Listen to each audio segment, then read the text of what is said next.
thing. Before the lockdowns, there were approximately 9.1 million people working as unpaid carers in the UK. During the couple of years over lockdown, around 4.5 million people joined that number. And now it's estimated there's approximately 13.6 million unpaid carers propping up the care system in the UK. Many have been forced to give up work to provide essential care for family members and others that they can't find a way of getting access to in any other way. As we know, and we've had a discussion last week on healthcare, our health and social services are on the brink of collapse. They leave the vulnerable extremely dependent upon extortionate bare-bones private provision, or increasingly on families and informal networks of care support. So we actually have somebody here this evening, Mark O'Brien. Good to see you. Thank you for joining us, who is an unpaid care worker. So in tonight's discussion, with the help of our panel, we're going to be examining this issue in particular, the plight of unpaid carers, and what we as the public need to do to relieve their burden and to force urgent change to address this issue together. I'd like to introduce our people that are joining us on the panel. Thank you very much, everybody, for joining. We've got Amanda Hunter, who's chair of the Together Cabinet Social Care Work Group. She's the founder of Unlock Care Homes. We've got Dr. Renee Hoenderkamp, who's an NHS GP, Together Advisory Board member and media commentator. We've got Mike O'Brien, who's a carer rep, he's a campaigner and also an unpaid carer, and Dr. Ali Haggett, who's a member of the... Oh no, what's happened? Oh, she's lost it. Yeah, is that, you got me back? Sorry. You were just on mute, yeah, but you're back. Okay, right. I don't know what happened there. Sorry about that. Did you hear? I was just introducing Ali, Dr. Ali Haggett. She's a member of HEART. She's also a member of the Cabinet Social Care Group, and she describes herself as a recovering academic and works with older people within the community. So it's great to have everybody here.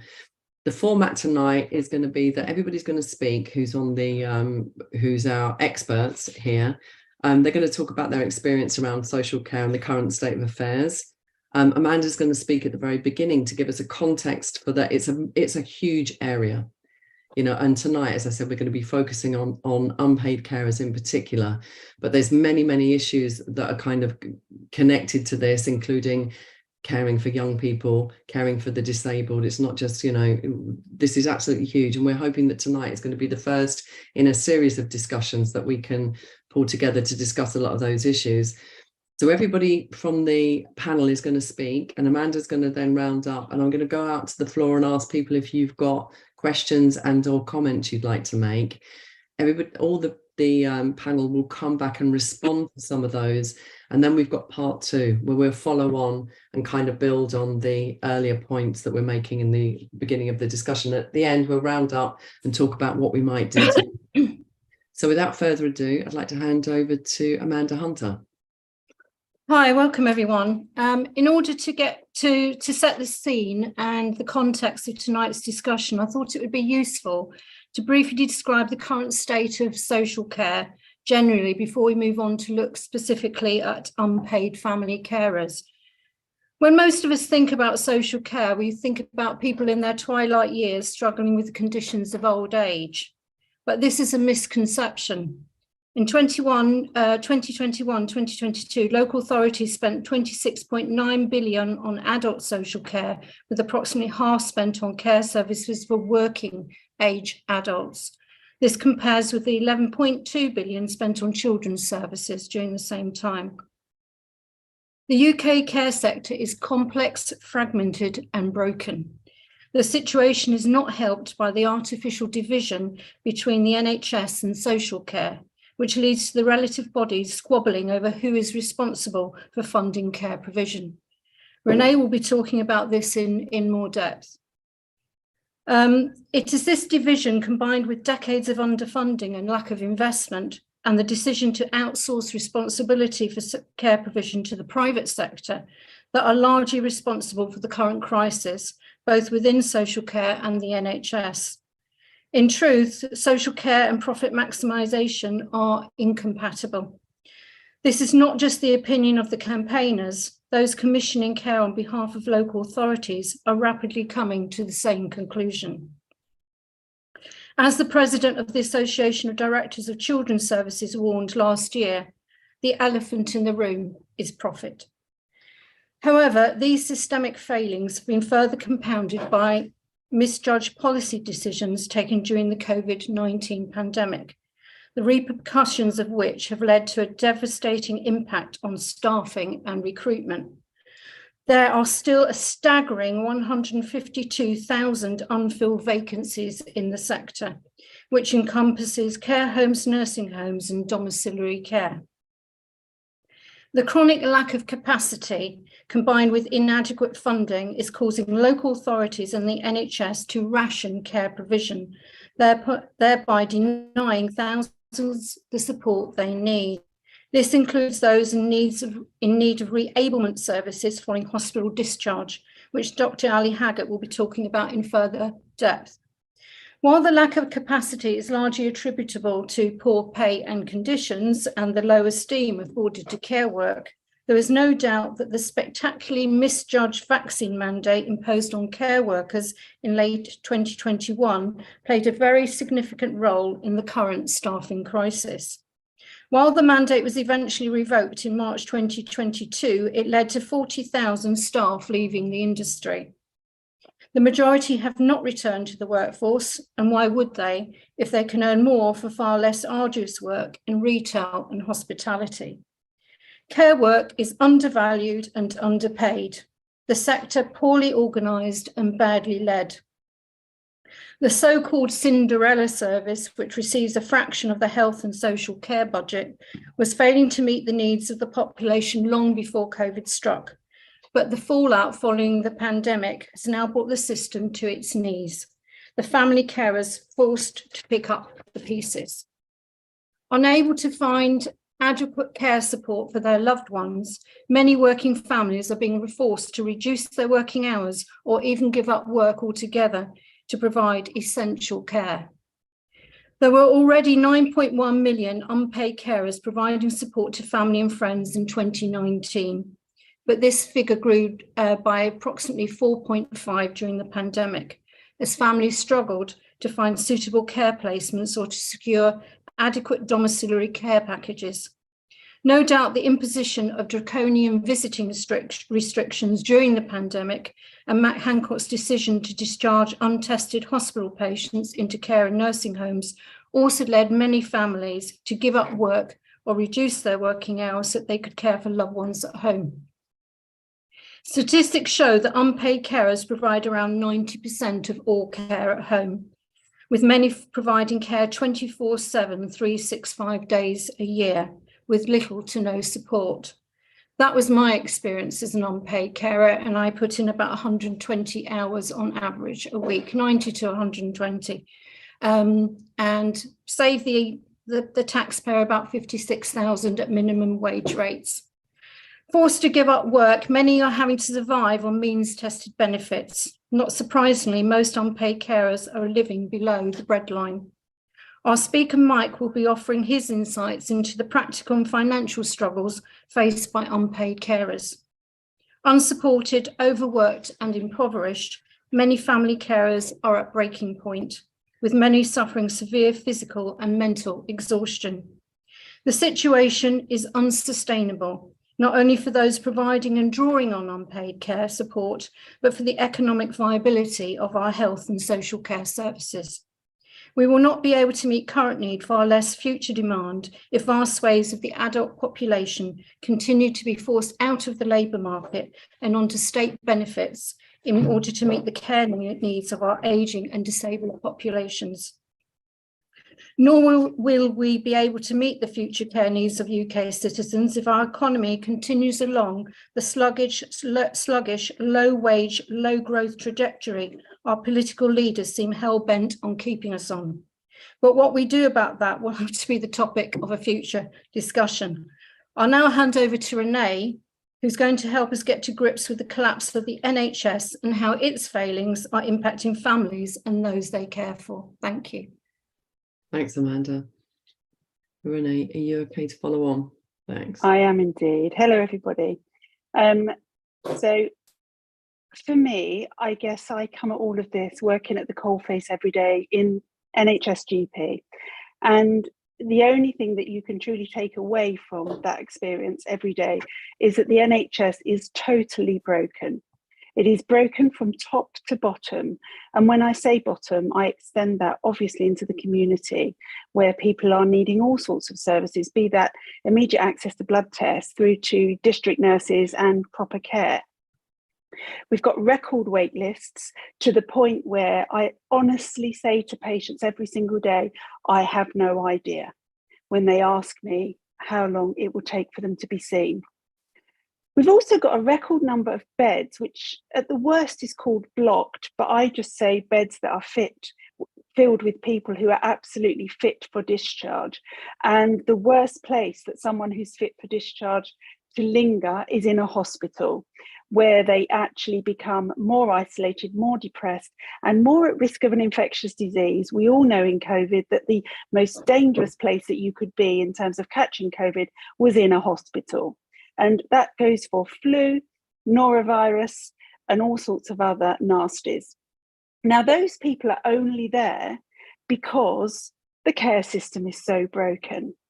And by being there, they are ensuring that the front door of the NHS is also broken. So there is an inextricable link between the hospitals and the community that governments seem unable to grasp or unable to want to sort out. And everybody in the community knows is the problem, whilst patients sit suffering. Because people don't want their healthy relatives in hospital, they really don't. We as doctors don't want healthy. And when I say healthy, they may still need care, but they don't need to be in a hospital. We don't want those people languishing in a hospital. I can't think of anything worse personally. So there has to be some joined up thinking here. And I'm going to come back to that in a minute, the care in the community and the hospitals, because meanwhile, for us as doctors, people seem to think that as GPs, we've got magic phone numbers that we can call to speak to consultants or bypass wait lists or get through those telephones that never get answered. We really don't. We have exactly the same numbers that you guys have. And it makes the job quite soul destroying at points, because I can't get in contact, for example, with the rehab unit to see if they really have finished working with my patient who's had a stroke, who to me seems like they need a lot more help. They've had their tick box so many weeks and they're discharged into the community, and they're kind of lost. They're lost in a gap between services that are designed to try and help them get back to as best capacity as they can in the community, and their GP who doesn't know how to facilitate that anymore because everybody is saying no. We don't know how to get in contact with a psychiatrist quickly to say, oh, look, this patient's deteriorated and we think just a tweak from you might help. We can't do it. We have no means. So that's broken. District nursing is on its knees. We try as we might to use district nurses to go around, get eyes on a patient, listen to their chest, do some bloods. We have to justify how quickly we want them to go, why we want them to go that quickly, what we've done. Everything is like a 14-page form that then has to go, and you have to wait and hope that somebody might accept it. The rapid response teams that are designed to keep people in the community and out of hospital are equally straining at the seams. So if we want somebody to go from rapid response, I have to pick up the phone, which is always busy. In a busy surgery is hard because you've got patient after patient. You've got to find the time to pick up the phone and sell your patient in. Convince the person at the end of the phone that your patient is the one that they're going to say yes to that day. And if they say no, as a doctor, you're then left with a patient who needs to be seen, facilities that you can't get to, and you're kind of stuck again in this rabbit hole of services that are all failing, and the patient is the one who's falling through the gap. So I have two big problems with how we're dealing with care at the moment. And yes, that is a kitten crawling behind me. We have, government making big statements in Rishi's plan recently, of how he's going to fix the NHS. And in that plan, he makes no mention whatsoever of care in the community. It's like this separate entity that has, Amanda, you're not on mute, by the way. Sorry. We have this, this government seems to ignore social care as if it will just sort itself out. And they're relying on those 9 million carers, unpaid carers, to help them do that. And they make no effort to bring it into the fold of the NHS. And frankly, as a doctor, I do not believe that the NHS and social care in the community can be separated. They can't be. They have to work together. Where did it all start? It started with competitive tendering, because when you put tenders for care out to private companies, all that happens is you've got a cash-strapped council who are looking for the cheapest price they can see when they turn over those tenders. They don't care if the tender actually can be delivered for the price that's being quoted. And the price goes down and down and down until the companies that are winning the tenders actually can't deliver the service. They do not have the capacity within that price to deliver the service. So as far as I'm concerned, and it's rare that I go this route, all of this private tendering for care services needs to end immediately, and all care needs to be brought under the auspices of the NHS budget. So for me, as a GP, I see where it's broken, I see what I can't do, and that's most stuff now. And then I see the terrible burden that is placed on families and patients who are not getting what they need. And that's families who are really, really struggling to navigate a system which seems impossible to navigate, unpaid carers who are chugging along.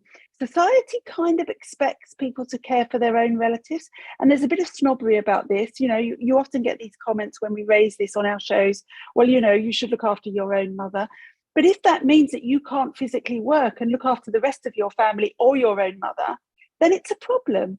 And people need to understand that. They need to understand the toll, the monetary toll, the emotional toll, and the poor care that everybody then gets in that scenario. So we need to join it all together, stop this snobbery, welcome, unpaid carers in, and work out a way to make them actually supported and be able to do what they need to do and still have a life themselves, because we all do need to have a life. And we also need to understand that there isn't endless money. I'm going to say this, we know there's not endless money. So we need to have a conversation about what things are important to us and what our core services need to include. And that does need to include care in the community, care homes, the elderly, long-term conditions. But there are many other things that perhaps we need to have grown-up conversations about that we will say we won't do for the time being because the world is not ideal. So that's where I'm coming from. I hope that makes sense and wasn't too rambly. And I look forward to your questions later. Yeah, thanks, Renee. It's kind of quite stark, isn't it? And I hear somebody like you who's got a job, you're a GP, and what you say is that half the time you've got, like you just say to people, I don't know what to do either. That's quite an extraordinary situation to be in. It does sound as if it's in dire straits. Thanks for that. And I'm going to go on to Dr. Ali Haggett. Ali, are you there? Where can I say? Oh, there you are. You're up there in the corner on my screen. Sorry. Hi. Hear me okay? Yeah. Lovely. All right. Well, thank you for that. Thanks for that, Renee. I think mine links on, quite well to what you've just been talking about. So my experience of unpaid care really, and all aspects of the care sector, really began sort of back in 2016 with my mum, and I've been going through it ever since with my aunt and now my father. It's been really interesting looking at the difference between 2016 and now, because I thought it was really bad then, but my goodness, we're in a different place with it at the moment. But professionally, I also work in a community setting, running mental health and wellbeing groups for older people. And I've seen many of the client base there actually really struggling, either as unpaid carers themselves or as somebody being cared for by a relative at home. And I would say some of them really are quite desperate at this point, because many of the support services that they did have before COVID have just never been reinstated. So they've been left completely isolated. So I'm sort of coming at this from a bird's eye view, really, from various different perspectives. And I'm seeing the same themes that come through and the same tactics that are employed to ration care, basically. So I just want to focus briefly on hospital discharge and domiciliary care and reablement packages. And I just want to emphasise that, when this point in the system fails, it's really one of the main reasons that families end up parachuted into unpaid care. And I have some experience of this very recently myself, when my father had a fall and a stay in hospital. And then when he was medically fit for discharge, just as Renee has described, there was no domiciliary care packages anywhere.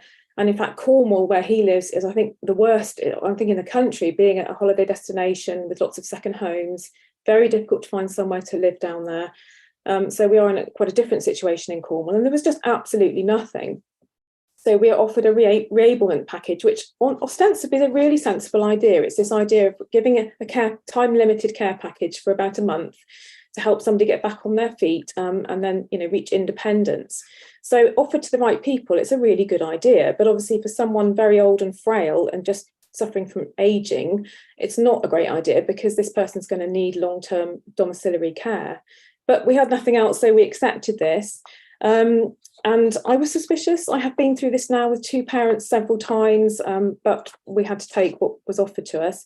And I was right to be suspicious, because exactly what happened to me was we were completely cut adrift in 12 days after hospital discharge. And so what I noticed, really, speaking to the panelist members here and the groups that I'm involved with and my own work, there was literally a playbook in place here, which I hear repeatedly from others in the same situation.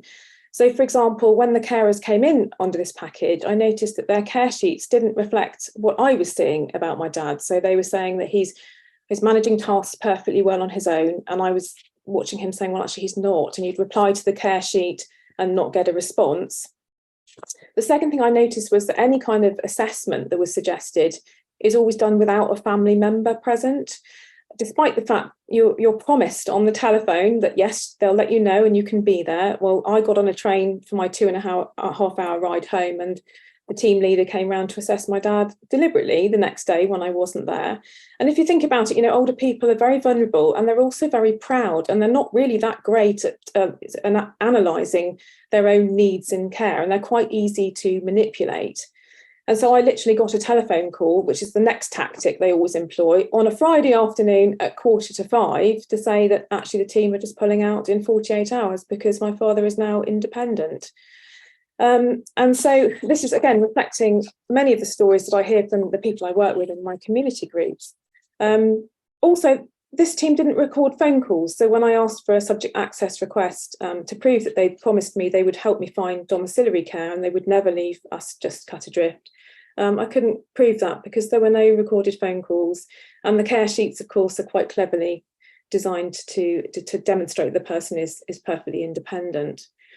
So the reason I'm talking about this is I think most of the people on this call will recognise these tactics, actually, from anyone currently needing assessments or domiciliary care support. And they're obviously being implemented to ration care and absolve local authority responsibility, and to move the problem really from one place to another, ultimately ending up with family, whether or not they're well placed to care for their loved one. I mean, my example is I live 2.5 hours from my father. I'm an only child. I work full time, and my parents were divorced. And when they were both ill at the same time, it's physically impossible to care for two people at the same time.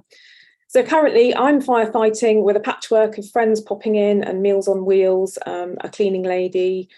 I don't believe this is a safe level of care. And I think it's put us back in the position where my father fell in the first place. And I think my point really here is that reablement packages are a completely false economy if they're delivered to people who actually need something quite different in terms of long-term domiciliary care, because people will just end up back in hospital, which is precisely what the service is designed to avoid in the first place. And I kind of see the whole system, having been through every level of it, hospital, unpaid carer, domiciliary care and care homes, I see it as like a stack of dominoes. And when at one point in the system fails, the whole thing comes crashing down.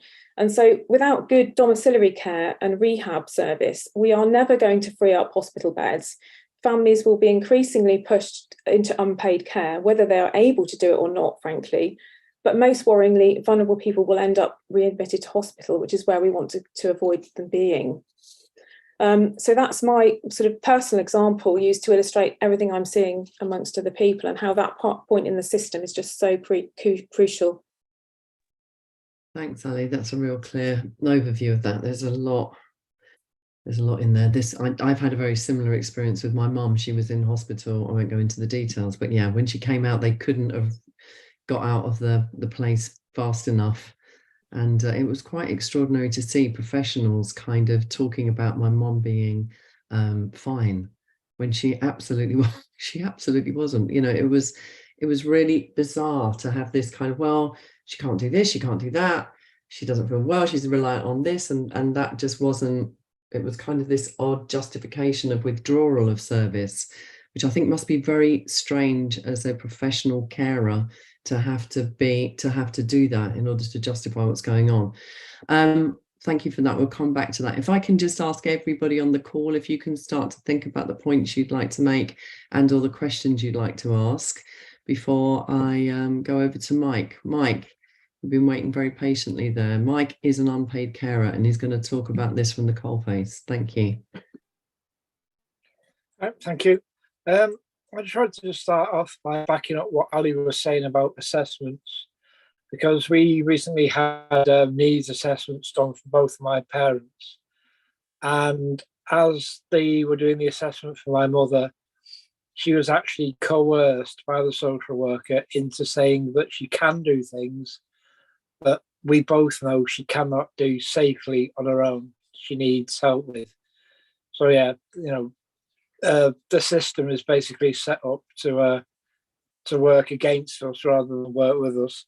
But yeah, I mean, you know, unpaid carers have been failed on so many different levels, and just trying to get even the minimal of support, you know, it's like wading through treacle or taking your chances walking through a minefield. And the sad thing is, social services actually get away with this because nobody is holding them to account. You know, we've got these acts, we've got the Care Act, we've got the Social Services and Wellbeing Act in Wales, but nobody is actually holding local authorities and social services to account when they fail to meet the requirements set out within these acts. You know, and then we've got things like finances. I mean, only 10% of unpaid carers are actually eligible to claim carers allowance, which at the moment is the lowest paid benefit in the UK at £76.75 a week. And if you decide to work to try and top up your income, you can only earn £139 a week before you lose every penny of your carers allowance. So if you 1 week you earn £139 and 1p, you'll lose the entire amount of your carers allowance, which, you know, other benefits it's tapered, but with carers allowance it's just like, no, you're not getting it this week because you've earned over the £139. And you know, just looking at what unpaid carers save the government. I mean, I did a rough calculation a couple of weeks back based on some research that's been done around, you know, how much unpaid carers lose throughout the years and what they save the government. And over the past 15 years, not counting for things like promotion and pay rises, I've probably lost out on around about £500,000 worth of income and pension contributions. So, you know, that's a lot of money that, you know, that we're losing out on, and government are doing nothing to help us with future pensions and stuff like that. And as Amanda said, you know, unpaid carers provide around about 90% of care across the UK, and you know, we're not recognised by it. We're not recognised by government. We're not valued by government. we're not supported by government. And fair enough, they come out on Carers Week and they come out on Carers Rights Day, and they come out with all these platitudes and all these warm words and how fantastic unpaid carers are, what a great job we're doing. But unfortunately, warm words and platitudes don't pay bills, and they don't put food on the table. And another thing, on top of everything that unpaid carers do, caring for the people that they care for, we're also expected to be researchers, because you'll approach a medical professional, or you'll approach a social worker with a question, and they'll say, "Oh, we can't answer that. Go and look it up here," or "Here's a link to a YouTube video." An example being, a while back, my mother was having quite a lot of falls, so I approached social services to ask about manual handling training, and basically all I got told was, "Oh, here's a link to a YouTube video. Go and watch that video. That will tell you how to pick somebody up." It's like, I'm not asking. I could have done that myself. I could have gone onto YouTube myself and looked up that video, but I wanted proper training, and I was just not giving it. So yeah, unpaid carers, we're being failed on so many different levels, and it's about time that the government started taking action, and taking real action to help and support us. So yeah, that's where I'm coming from. Thanks, Mike. Can you just remind us how long you've been caring for? How long you've been doing this unpaid care work? I've been an unpaid carer for both my parents for around about 15 years now. Yeah. Okay, that's a hell of a shift you put in there. And I'd just like to remind everybody on the call that at the very beginning, if you didn't hear it, we're talking around 13.6 million unpaid carers working to look after family members and other people in the UK at the moment. So that's a very substantial amount of people that are doing unpaid care work, but also are kind of covering, keeping society together and not being a part of the workforce. One of the things that you were saying, Mike, it's like, you've lost that income, and you've lost that future income around your pensions. This is having a huge knock-on impact on the economy, apart from all of the other issues. Thank you for that. Amanda, I know that you wanted to come back in at this point and kind of give us a bit of an overview here. You got you. Yeah. So what I was going to talk about in this part was more kind of practical considerations and some guidance about trying to get some support, the limited support that is available. And some of the problems, some of which people have already talked about, when you are caring for someone at home. So I'm going to start off by saying, just giving a little bit of advice. My first bit of advice to anyone who is caring for a loved one is, if you have not already initiated the process of getting a lasting power of attorney or deputyship for both health and welfare and finances for the person you care for, you should do that immediately. Because when the time comes and they no longer have the capacity to make decisions, those powers will pass to you, and you will need them. Otherwise, the state will take over and make the decisions for you and your loved one. So you can employ a solicitor to do this, but it's quite cheap. It's much cheaper, if you do it yourself. The social care sector, as we said, is overwhelmingly complex and extremely difficult to navigate. There is little, if any, guidance provided to families on what support is available, how to access it, and what their rights are. 60% of those seeking care support services are unaware, for example, that support is available under the NHS via continuing healthcare.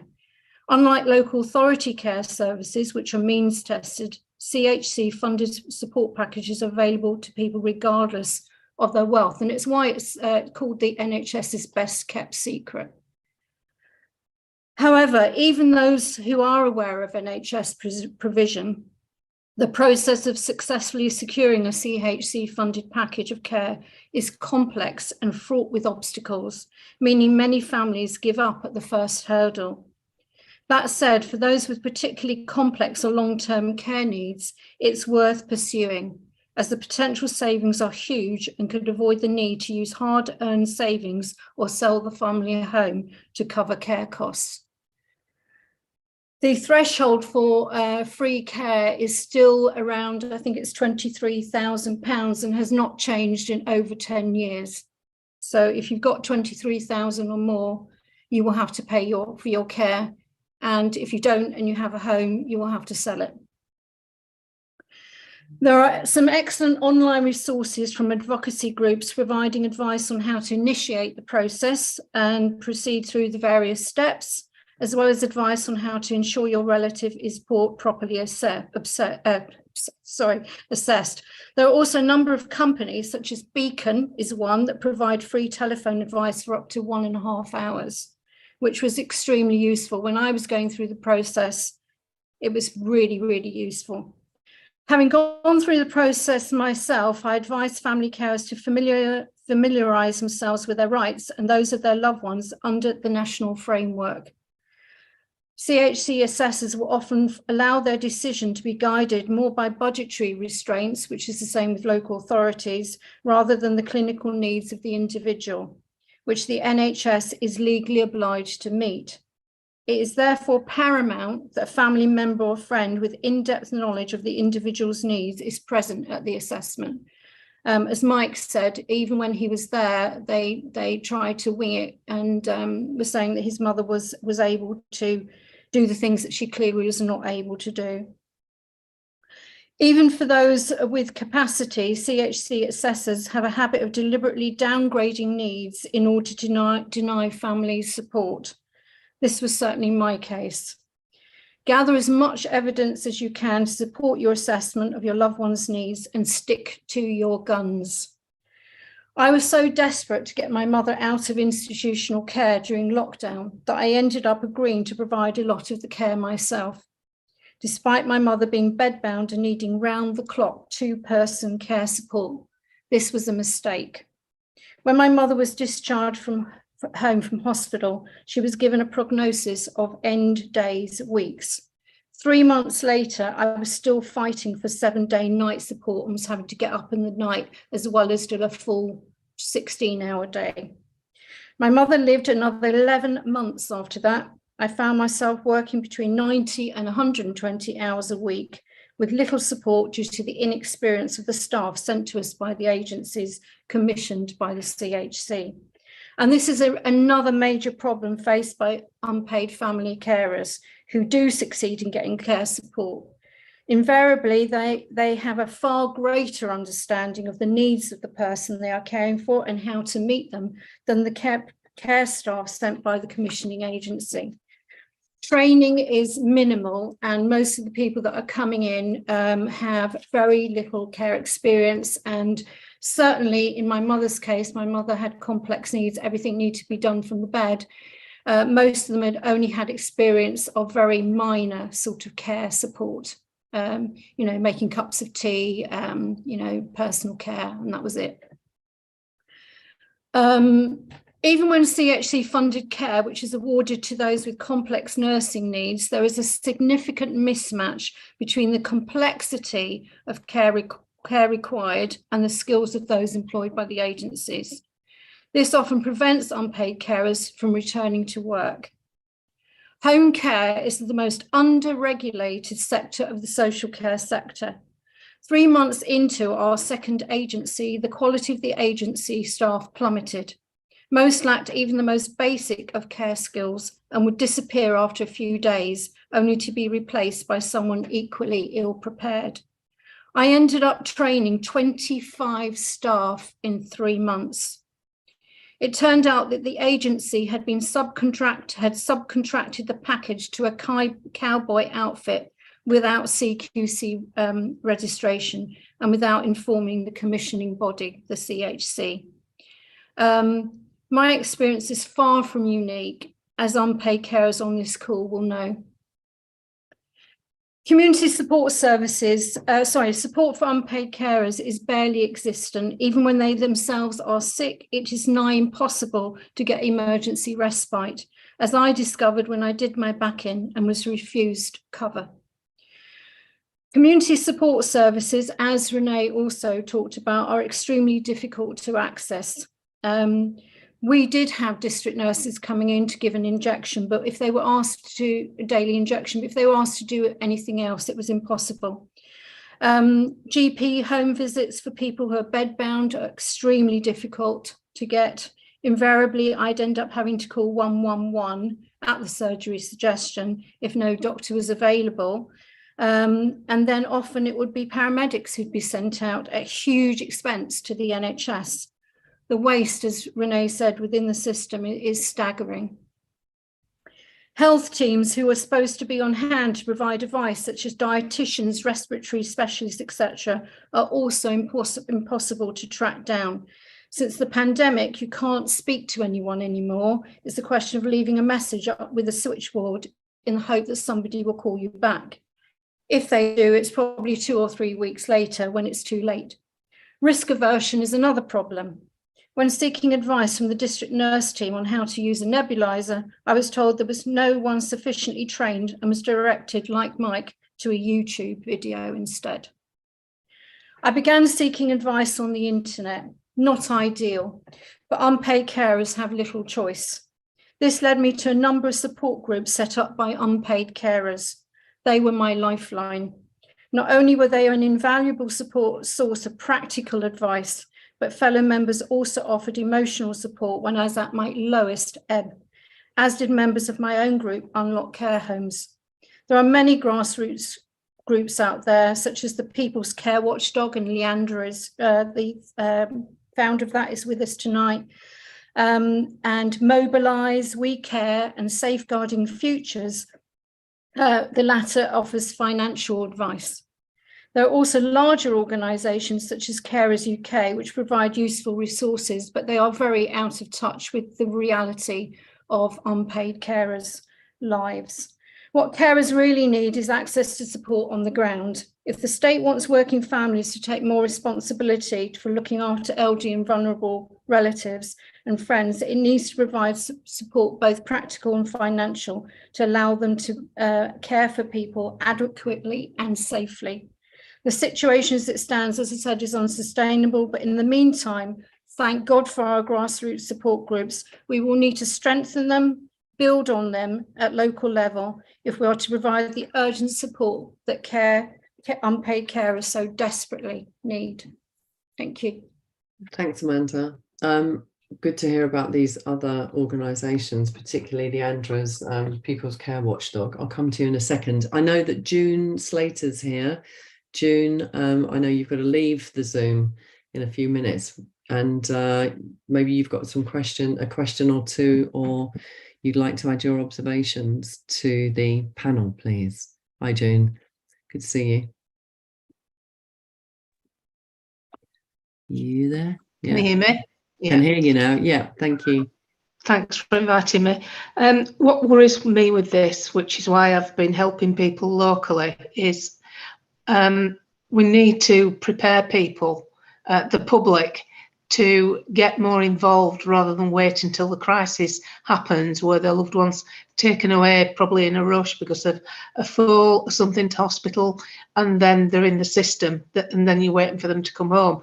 Green, inexperienced, you don't know what's happening. We need to get that across to younger people. When I say younger, I mean the 30, 40 somethings, because it's going to be their parents, people my age and slightly older, that's going to happen to.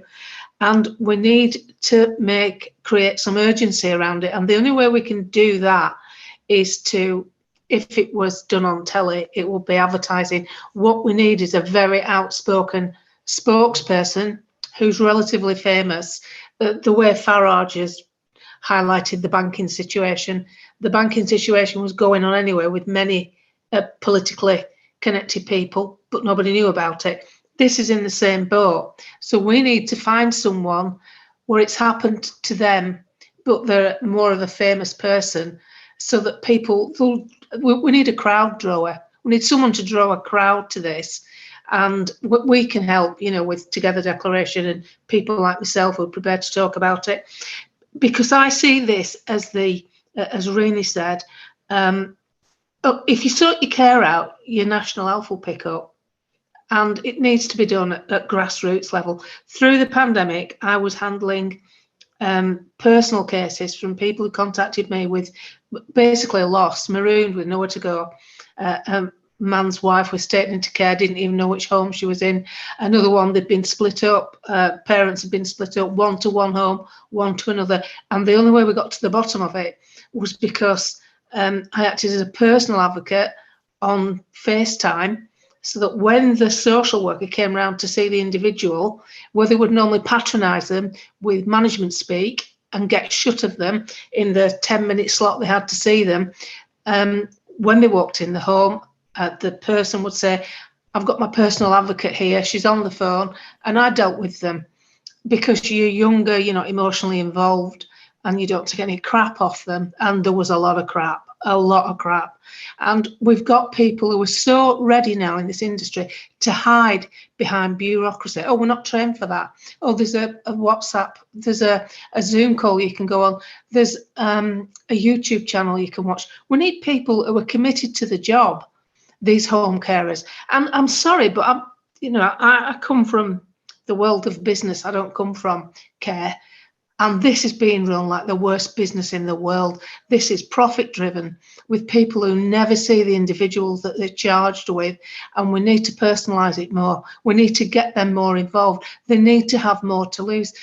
You get a dentist cannot indemnify himself against his mistakes. He can't be a limited company. So you can sue your dentist down to his knickers. You can't sue these people. They're completely faceless bodies that are getting away with murder. We need to out it. We need to get that out into the public domain. We need it to be a regular topic that's talked about.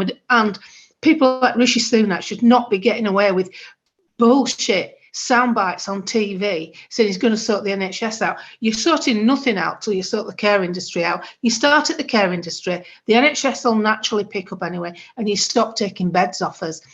This business of, as Renee said, about bed blocking, I've had lots of people through lockdown fit enough to come home, and they couldn't come home because the system wouldn't allow them to, because of ridiculous laws because of COVID.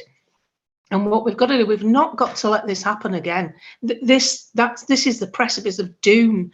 So to me, we need it highlighted. We could do with finding someone who's had these technical difficulties, these brick walls that they've reached, who can draw a crowd, someone who can get it on GB News, get it on Sky, get it on, Renee's really good when she's on Talk TV.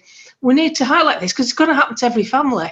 You've usually someone's got both parents, and as Ali said, a mum and dad are divorced. She lives a long way off. How the hell do you manage that when it happens to both of them at once?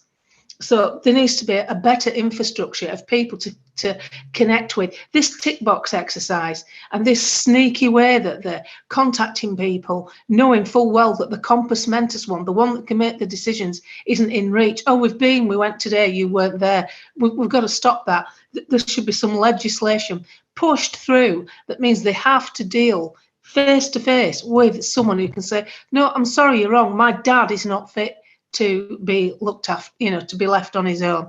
We need more care. And, the staggering amount of people, 150,000 people short in these jobs, people don't know that. People think, oh, lockdown's finished, everything's back to normal. This isn't normal. This should never be allowed to be normal. So we need to highlight this. I'm quite prepared to do it with what bit of publicity I can get. But I think we need a bigger character. Do you know what I mean? Someone who can get it across the way Nigel's got it across, read the banking system, and that would change the way people see care. We need to bring it home to the people who are in their 40s that, look, you might feel stressed because your washer's broke, your kids are going to school and they're driving you nuts. Wait till your dad's ill. Wait till your mother's ill. Wait till that implodes on your household. And one of you lot that's keeping all this going is having to give the job up to look after someone. We need to get that message across and start it now. Let's not wait for emergency. Let's get among it and push it through. I don't know how else I can help. Yeah, no, June, thanks very much. I mean, I think that's exactly right.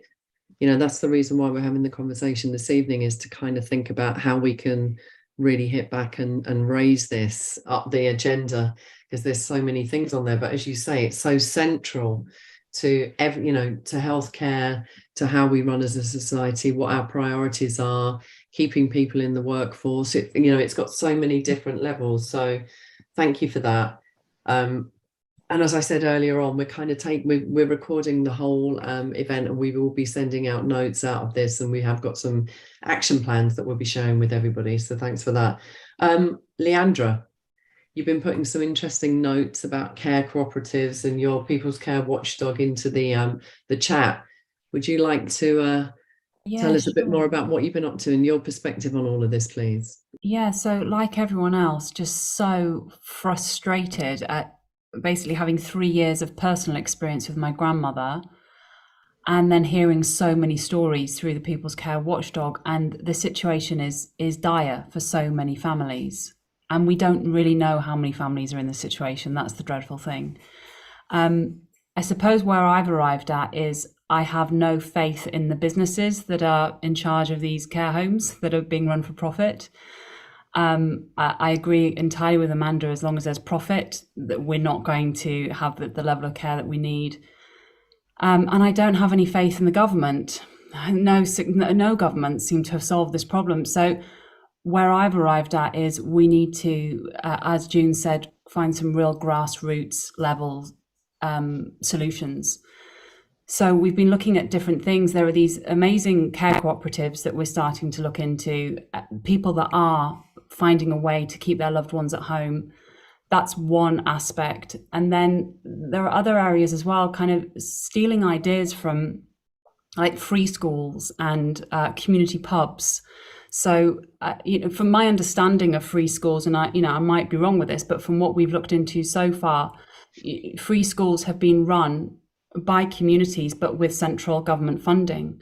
So might there be a way to run free care homes? Might there be a way to get that central government funding and for communities to start up their own care homes?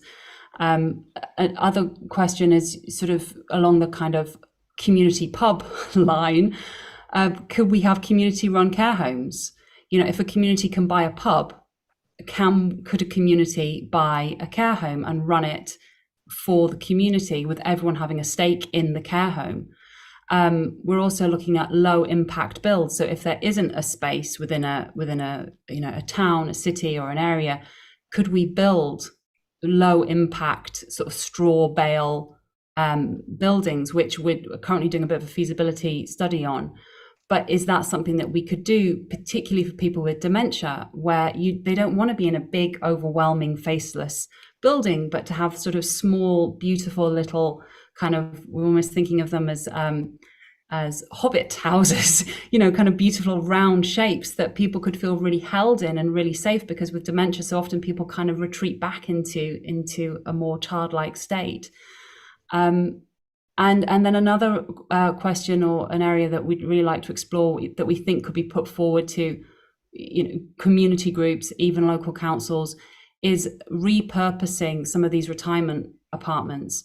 Because one of the most tragic things that seems to happen is that there may be couples in retirement apartments or in sheltered accommodation, but as soon as one of them gets dementia, they're separated. And this is tragic for both people, and terrible for a dementia outcome as well, dementia progression, because suddenly you're not sleeping next to the person you've slept with for the whole of your marriage, or not living in the same space. So we're wondering about what would happen if we were to repurpose some of these spaces, do some kind of collaborations with housing associations, and even have kind of intergenerational living. So, there's such a housing crisis, there's such a living crisis. How about some of these young families who can't afford their rent at the moment, they could pay a peppercorn rent within an apartment block, but part of them living there would be to support those elderly people or people with more complex needs within their community. So I think it's got to get back to that grassroots level. I really do. And we've got to start putting those things in place now, because it's just crumbling. And I'm with Amanda as well in terms of resourcing families. How can we resource the families that are stuck in the system? How can we make sure that they know about everything? It's a quagmire. When you first land in that, I mean, I have had such a steep learning curve in terms of language, jargon, rights. We don't know this. We're not taught this, and we need to make sure that the public are really empowered with that information, so they're making the right choices. So yeah, that's kind of where we're at the moment. And I think in terms of getting public attention, yes, we need to like bash them over the head with how bad the system is, but we also need to say, look, it could be better. Because I think people are so war weary, people are exhausted from these last 3 years. So if we can come in with something super positive, that's, I think, is going to draw more people to us. So yeah. Thanks, Leandra. That's really, I think you're exactly right. I think it's together we try and do a 360 approach, what we call that. We look at how do we leverage, kind of speaking to our MPs, the minister, people who actually are in control and have the levers of power, and they hold the purse strings and stuff, while also coming up with potential solutions. We've all got to keep our heads above water, and obviously people are working in this what do we do in the short term as well as kind of the longer thing. So thank you for that. I just want to say on free schools, I set up a free school in the East End about 12 years ago as part of a team. It's not as straightforward. It's a labour of love, and it's super intensive. But the issues that you find are around local councils, the regulatory bodies, all the rest of it. You can get teachers together, you can get parents together, everybody can agree that there's something that needs to be done, an alternative service and provision can be brought together. But actually the problems that you end up running into are with the local councils who control the education list, are with the regulatory bodies like Ofcom, who are ideologically in conflict with what they see the free school movement as being about. It's that you can run into those kind of things. So it's even when people do come up with solutions, you often run into the kind of the public sector computer says no kind of thing, which we need to address at the same time. Thank you for your contribution, though. That was really useful. And as I said, we will be sharing links to a lot of the other organisations and campaigns that are around there. Jan Bowman, I can see your hand up. I'll be bringing you in, Renee, and everybody else in a second. I'm just going to take a couple more points from the floor, and then we'll go back and kind of respond to that, please. Jan. You're mute. Hello, thank you. That is all very interesting and very inspiring ideas, Leandra. I've been shopping for my elderly neighbour and visiting him since lockdown started, and he's now yo-yoing in and out of hospital. And I think that I agree with you, Renee, in terms of I don't know how much difference it would make to put it under the NHS budget, but I do think that the key question is who is in control. And I don't think you can make social care work unless it's organised and run, and the authority for how to spend the money and what to do is vested in the citizens involved, in the local people who are concerned with this. I think that if you remember, 750,000 people signed up in 4 days at the beginning of lockdown as NHS volunteers before they were all sent home.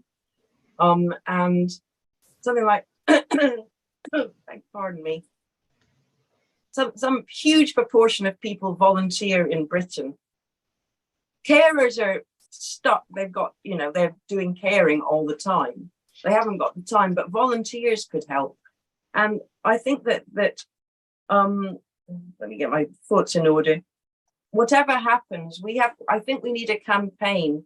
I agree with you, June, that a celebrity voice and good branding would be very important.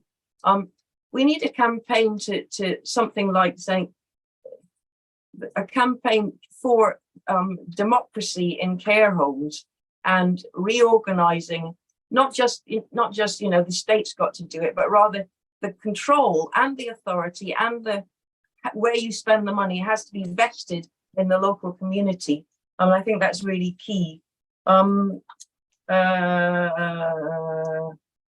Yes, I can't remember what else I was going to say. Just that these are the people that know best what's needed. It's ridiculous to do it any other way. Thanks, Chan.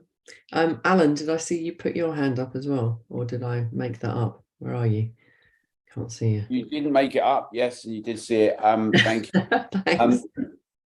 I think some very useful points, and Leandra in particular, I really enjoyed some of those contributions and thinking them through. And thanks to the speakers, really good. This is an issue that goes to the heart for everyone. It's almost impossible not to be touched by it. And I remember when my grandmother got Alzheimer's, and she was lucky enough to have 3 close children that could tag team it and managed it to a certain period of time. And then when, obviously things happen at different junctures. And even when you try and contain it, you've got to be able to financially do that. Now, it was quite some time ago now. And as many of you have already said, things have got far worse. And now the situation where, one of my very close friends who's actually watching as well, he had a situation where he was caring for his mum for quite some time, and the whole thing about, as many of you have explained, working your way through this Kafkaesque type labyrinth of words, of the different initiatives, of coming up against no's all the time, of bureaucracy, trying to do care, retain your. People always talk about mental health in many areas of life, sometimes too much, but in this area, it is really something that I think takes an impact because of all the emotions and the financial burdens and the pressures all around. And in a way, even though people are very resilient and robust and strong and they do remarkable things, it is not something that can only be resolved at the individual level. And that's why I think it's so paramount and important that we have a situation where we can address it on the public arena. And it has to be, like we said in the cabinet in other areas, but this is in particularly true, that we need a proper plan that engages the public and the public are part of it. And to June's point, and Amanda and others have made this point, that makes that it's not even like we have to make the public realize how important this is, because many people understand it and know it already. But at the level of politics and at the level of a discussion and debate, that we say that this has to be something that's front and central, like our infrastructure, like it's unacceptable to pump pollution into the water, that we've got no reservoirs that are being built, failing infrastructure. In the same way, the issue of both the NHS and healthcare and carers is paramount. Now, we've got these crazy situations when people have made references in the comments about there's always money for certain things, but if in HMOs, when you've got kids that are coming out of care, some councils, local authorities are paying up to £30,000 a month, £360,000 a year for one kid to come out of care and to be monitored, supervised. Now, that's just a money tree, right? For various, and it's like sort of just done and it's put out, and it's not all at that level, but they range at 5,000 to 10,000 a month. The point being that the way things are structured and paid for, there is money there. And of course, if you organize a plan properly, you can organize your resources however you want, right? The money is a word, it's the kind of way of organizing things, but it's about a commitment and a vision and a plan. And both, I know Charlotte and others have made the point in the comments as well, that the way that we do, the way that we structure things, payments, if you look at the NHS in terms of ideology and management and the consultants at the top and the way things are inefficient and processed and not executed properly, it needs to be brought under control. And this word control is paramount. The whole idea of a vision of what we want, of the public being engaged with it, and it's brilliant, as Leandra was saying, the grassroots, local initiatives, but also that we have a national approach that addresses this and makes it front and center, says we need to take care of a few key things. Infrastructure is one of them. Care and the situation around our health is another. Around what kind of society do we want? What kind of vision are we going to have for it? How are we going to do the things that we're already doing, people are already doing, but as has been explained really well, many people are in poverty as a consequence of it, they're struggling. How can we organize our resources and do it that way? And I think that there's some very good practical things here. So many of the references that you've collated would be really good. You might have them on some of the sites that you've got already. I haven't seen them, but like where you've got lists of references that are quick bullet point ones, a quick cheat sheet that can get people through quickly, that would be good. But I think that in terms of the lobbying and campaigning and the political stuff, that we can all do it together, which we can get quite effective at, and getting a kind of Howard Cox, hi Howard, I know he's watching, or a kind of what he's done for Fairfield, but in the same way that we do that for care, that we can get one or a number of individuals. I mean, obviously Esther Ranson had done some things in the past and she was known, but like someone that was really recognized, like a Martin Lewis, that we could get and make it front and center, but at the same time, local grassroots having that campaigning sort of orientation, and forcing the government and forcing local authorities and the care CHCs and others, the Quality Care Commission across the board, to make sure that this becomes a priority front and center. I'll just say this other thing. I mean, this is one area as well where the technology discussion, and obviously together we've been very concerned about digital ID and that type of thing.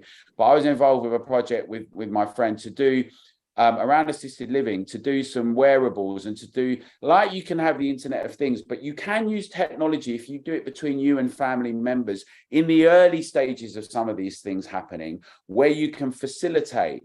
And I think you could have an all-round 360 approach. And, you know, the relationship, some people have mentioned it already, between young people, toddlers and elderly people, and the wealth of experience, because this is the other thing. Some people physically can't do some things, and but there is a wealth of experience that we could be getting back from some of the vulnerable and elderly people as well, and how that would be incorporated. You know, they've got so much different experience, and how we have that approach, which is a holistic, all-round approach that could be part of a regeneration of Britain, coast, the regions, the cities, urban planning, how we have these kind of care facilities and all of that, and that we curate that. And I think that we could come up with the foundation for that and engage the public to be more vocal about it. And I think it's paramount. And we, you know, the amount of people involved in it anyway, I think it would be very successful. Thanks, Alan. That's a great overview of the what we can do when we work together. I'm going to quickly just, Amanda, we were going to kind of come back to the speakers and get everybody to respond to those points and develop them. I can see we've got Paul with his hand up, and I know Eileen wanted to say something as well. Would you rather I took Paul and Eileen first and then got you guys back in, or what would you prefer we did, given that we're 8:10? Can you hear me, Amanda? Can't hear you. Yeah, do that. Yeah, Leslie. Well, take a couple more questions. Take a couple of questions. Okay. Yeah. Eileen, are you there? Yeah, you are. I can see you. Hi, Eileen. You like to unmute yourself? Okay. Hi. Can you hear me? Yeah. Okay. I'm Eileen Chubb. I'm a whistleblower, and I founded Compassion in Care and The Whistler, and we help thousands of whistleblowers in care homes and in home care, but work for home care agencies every day of the year. I agree. I'd like to say to all the speakers, they raised some really important points, and it was really positive. Where we're coming at it from is the bigger picture. I mean, I looked after my own mother in the last weeks of her own life, so I know the kind of issues that people are facing, but also it's the actual staff that are working in social care. If those staff are good staff and they care, and we see this every single time, and they speak out, their shifts are cut, and they have to go and find another job, and it's not illegal, and it's you know, they can't go to a tribunal. There's nothing to protect them. So turning a blind eye is what a lot of these home care agencies are asking for. They want staff that don't care, who do the bare minimum, and anybody that speaks out is basically forced out. And that is happening on a massive scale. It's happening in care homes as well. So you end up with this situation where there's all these vacancies, and they're saying they can't fill them, and it's because of wages. But it's not just wages. It's about the culture towards people who raise valid concerns and do so because they care about the people they're looking after. And those staff get a really bad press because, you know, the bad staff are the people that keep their jobs. that needs to change, and that's one of the things we campaign on. The other thing is the privatisation. Public money is being spent on poor care every hour of every day in this country. Local authority money, taxpayers' money is purchasing bad care in care homes and in home care, and that needs to stop, because I've worked in home care myself, and I've seen myself what happens if you put your head up and you say anything, which I have obviously, and have got no shifts as a result of it. That is the norm. And a lot of these care workers are working on 0-hour contracts, so they have no legal redress whatsoever. So you end up with demoralised, disenfranchised staff, often working on a pittance of pay, and massive profits are being made out of them. So that's, the only way I think forward is to take back control of all social care into the public arena, because there is a line of accountability. And my mother worked in home care for 20 years up to the time of privatisation. And it wasn't perfect, but the training was brilliant. The wages were reasonable, and the benefits that came with that, and the training was ongoing. And if something went wrong, there was a clear line of accountability straight back to the council. And, obviously a council that fails to act loses votes. And that is the big key thing that's missing. There's no accountability with private companies. And a lot of these companies are complete and utter cowboys. And there's also something coming up recently that we're seeing more and more, and that is that there is slave labour in care homes and in home care. And that is appalling. Thanks, Eileen. That's really helpful. That I'm just going to have to rush on now because we're kind of moving on. It's 8:15. Paul, would you?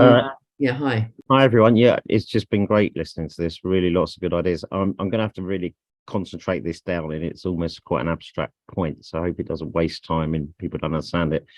But I guess thinking about the wider economy, and actually what's made me think about this is what Renee said about there not being endless money.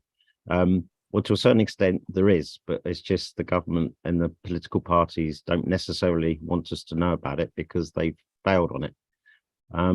But again, I'm compressing it, but one of the big background things that's going on in the economy has for the last 15, 20 years and longer is productivity, in particular increasing rates of productivity. And how does that connect here? It's basically because that is the source of wealth. That is how societies have grown large, especially after the Second World War. And I know money's not everything, but this is where resources eventually come from. So I guess if it's a political point, and as I say, I'm cutting this down, but basically that the source of that wealth does feed through to extra money and funding, whether for unpaid carers to get money, whatever, and maybe it's a long-term thing. But I guess in terms of together and feeding it into this, because it's great on campaigning on freedom and policies and wherever, but when the election comes up, all of the political parties can be challenged on their appalling lack of ability to raise the levels of productivity through the economy. And I know it's a complicated subject, but I just implore anyone, if they get a chance to challenge their politicians, just even bring up the subject of productivity and failing productivity, because they won't have an answer. And it shouldn't be an excuse for not actually creating an endless supply of money to a certain extent. So I'll stop there. Thanks, Paul. I think that's, the context within which all this is happening is crucial. Amanda, what I was going to do is get everybody from the panel to respond and also to kind of sum up, because we only have a few minutes left. It's kind of the fascinating, I think the conversation is it's been really crucial to hear from everybody what they've said so far. And I'm going to do that. Mike, would you like to respond to any of the points and also to give us your concluding thoughts, bearing in mind that this is the first of a number of discussions along these lines, and Amanda and the work group will be working to kind of make sure that everybody's got all the links and we can all get engaged in the next steps around putting a campaign together. You there, Mike? Where are you? Mike O'Brien. Maybe he's not there. We'll come back to him in a minute. Ali, can I go to you? Hello. Sure. Right. there are so many good points there. And I think obviously we're looking at the long term and the short term, the long term political big issues, and then what can we do in the short and medium term. And I really like, and we've discussed as a panel quite a bit actually, these ideas about using local volunteers, not to absolve the government for their responsibilities, but actually what can we do with the emergency situation at the moment. And the list that we had during COVID in each, not just the Royal Voluntary Service lists, but also every town had their own mutual aid site where there were volunteers. And could we please try and make use of those somehow to raise these issues, and at least use it to publicise and see if there's anybody locally that could help out. So that's just a practical thing. But just culturally, one thing that's really struck me over the last 3 years is there seems to be this massive, horrible sort of intergenerational divide where each generation is being pit against each other. And, you know, the boomers are being sort of criticised for having had it all. And, you know, they've got the triple lock and they own their own homes and how great they've got it. And then who suffered worse during COVID? You know, this hierarchy of suffering.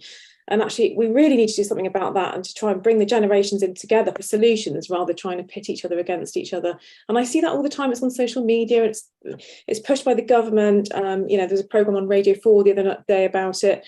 And I thought this is just so unhelpful. You know, we really I think that older people have suffered extraordinarily over the last 3 years, and we really need to start bringing people together.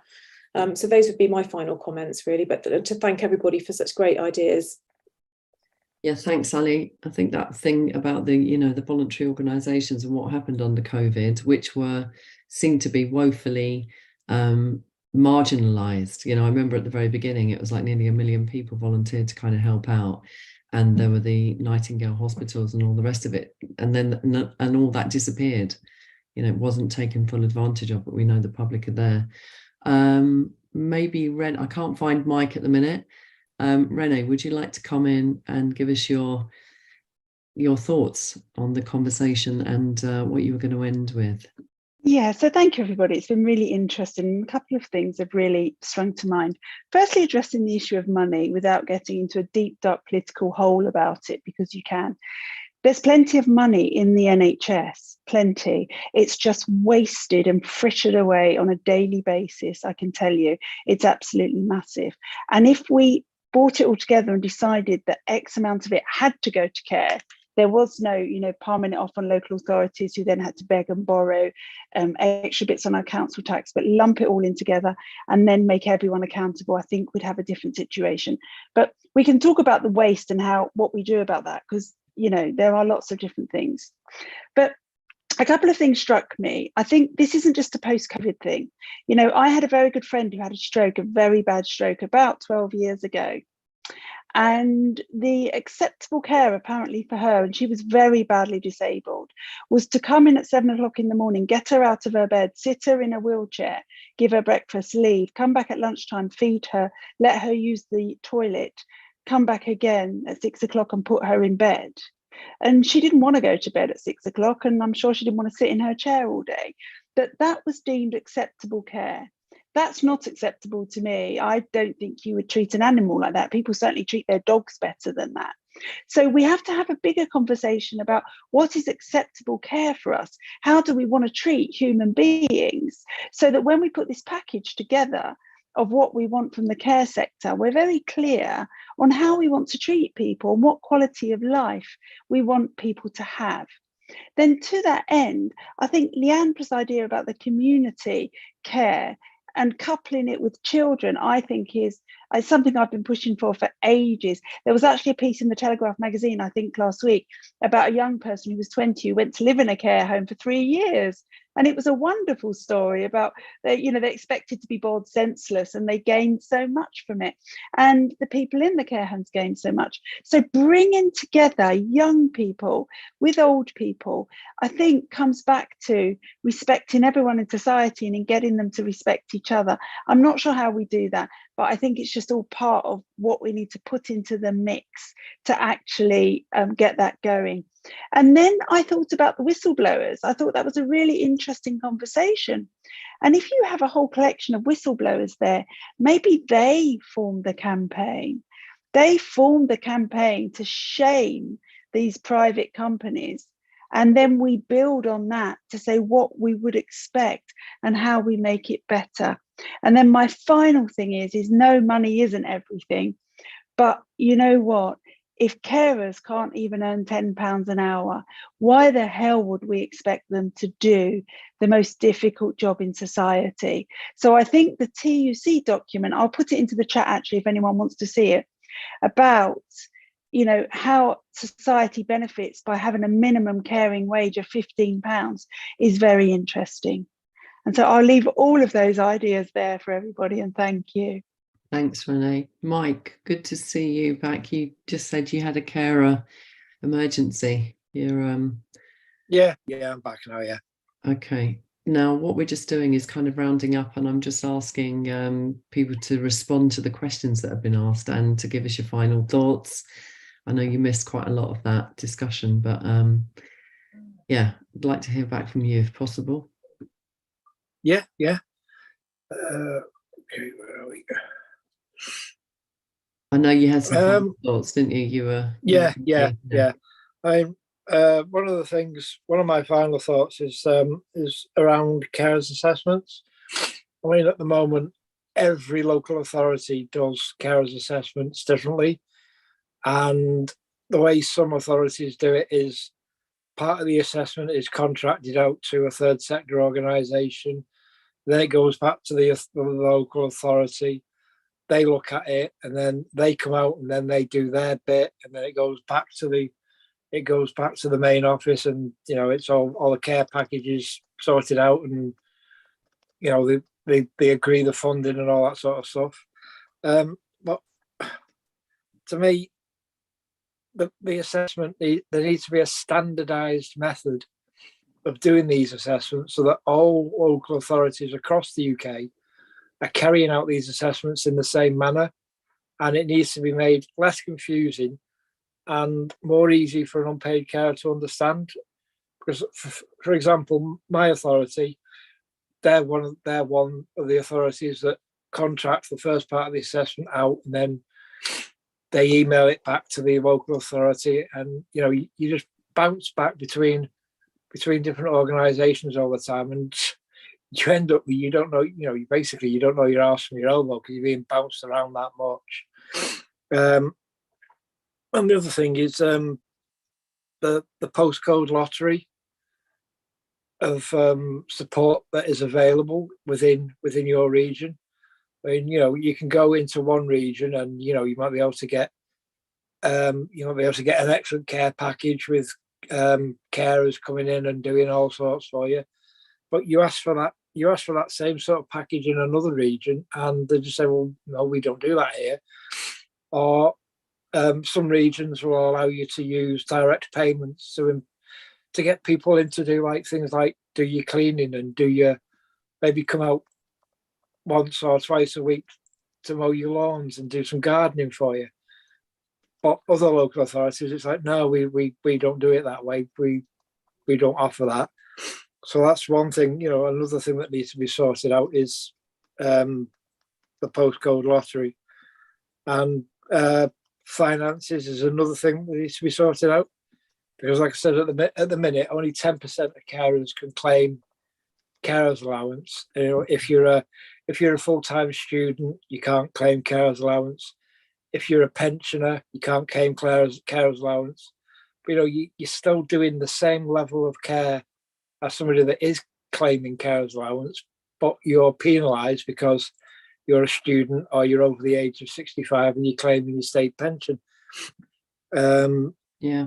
So to me, one thing that would help with that is the introduction of a universal basic income to be rolled out right across the UK, because then, you know, carers are getting a decent amount of money each week, and it's going to help lift millions of carers out of poverty, because at the moment, you know, a lot of carers are struggling. And I think Carers UK, when they did their last State of Caring survey in 2022, they found that over a third of the unpaid carers that responded to that survey are really struggling, and they're living in poverty. And you know, you've got carers that are taking out loans to buy equipment for parents, or carers that having to go to family and say, you know, can you can you lend me some money because I need to get this for mum and dad, or I need to get this for my child or whatever. So, you know, a universal basic income would help with that. Okay. Thanks for that idea. I'm going to have to stop you there, I'm afraid, just because we're kind of having to compress it, but hopefully we'll get you back for that next point. Universal basic income as a solution. I think that's kind of it kind of ties into what Paul was talking about around growth and where we're going to get the money from. And I can see that there's some chat. Vanessa's talking about, you know, that they have printed money over the past few years, and Renee's kind of saying, actually, we've got to prioritize. I know that, you know, we need to kind of think about that more broadly. Amanda, I'm going to come back to you. And if you'd like to respond to some of those points and give us your final comments on what we can do next. Yeah, I'm going to quickly respond to Mike. I don't think a universal basic income is the answer. I believe working people forced to give up work to care for family and friends should be paid a living wage based on the hours that they care. The other thing I want to talk about before I go back to the questions is I think we need a national carer strategy, and a lot of campaign groups have been calling for this. Labour did play with this idea back in 1999, and successive governments have kind of like made promises, but nothing has happened. And I think we really do need a national carer strategy. Pick up on the point by Eileen about the need to bring care back in under the state umbrella. I totally agree with that. This would end the reliance on private profit providers of social care, and this is crippling both local authorities and the NHS because they aren't able to meet demand, and so demand is being, care is being rationed significantly. And I think that should begin with the private equity firms and hedge funds, which control a large percentage of the care market. These should have no place in social care provision.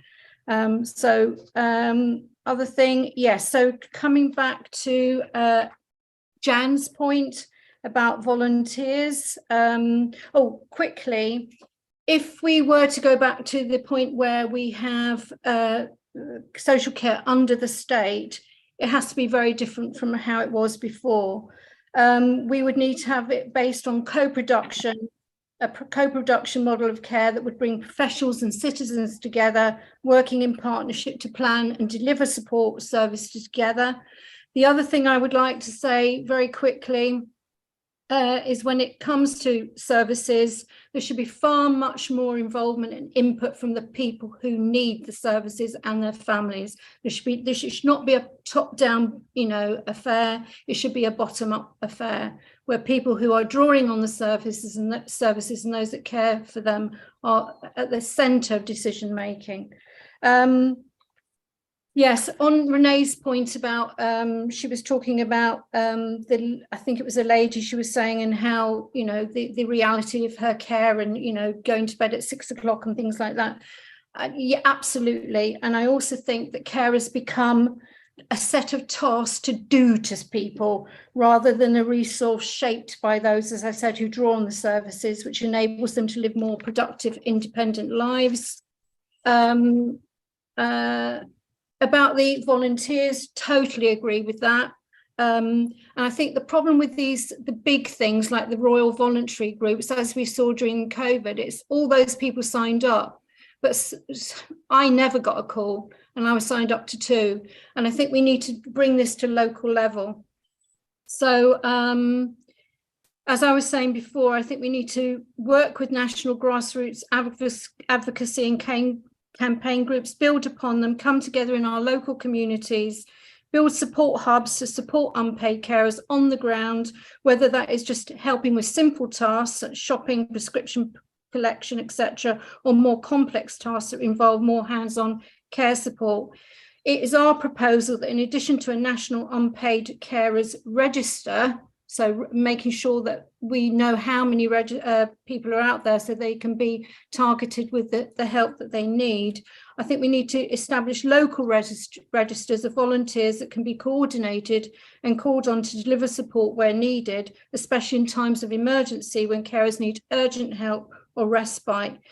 These registers would bring together ex-carers, ex-nurses and others with professional experience who would work in partnership with less skilled volunteers to provide support.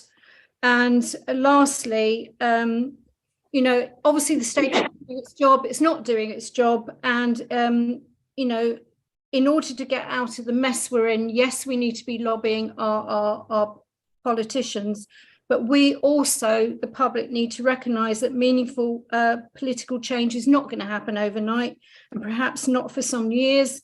And in the meantime, unpaid carers need our support and help, and they need it now.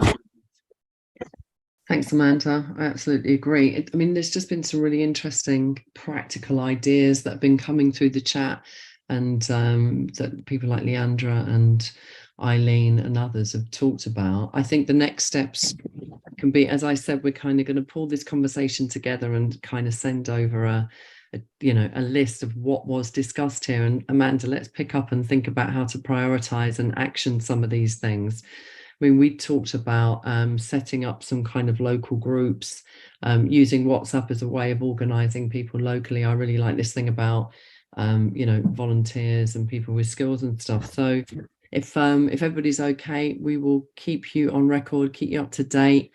We're also going to set up a discount. I think it's a voucher code, isn't it, Rob? We can do for membership unpaid carers who would like to join together and become a part of this work group, and we can set that up pretty soon, and we'll make sure that we get the information out to everybody.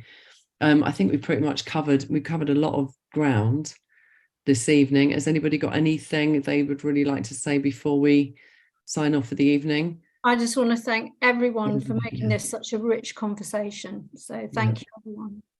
Thanks for organising it, Amanda. Thanks for pulling the work group together. Really good to see a whole load of people here. And I've got a lot to digest.